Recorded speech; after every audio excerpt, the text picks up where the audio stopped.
Sesosok jenazah ditemukan di basement Gereja Immanuel, Makassar, Rabu sore kemarin. Setelah diidentifikasi, jenazah tersebut adalah satpam di Gereja Immanuel.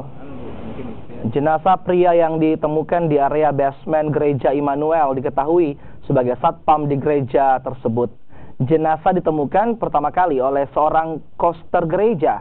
Saat ditemukan, di sekitar tubuh jenazah terdapat muntahan dan korban diketahui mengidap penyakit.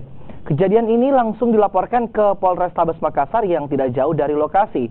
Polisi yang tiba di lokasi tersebut langsung melakukan olah tempat kejadian perkara dan jenazah korban dibawa ke Rumah Sakit Bayangkara untuk divisum.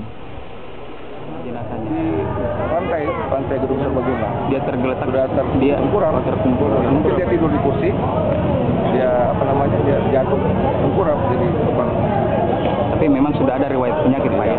Sudah dikeluhkan sebelumnya atau bagaimana, Pak? Memang berpahari yang sakit, jadi sampaikan.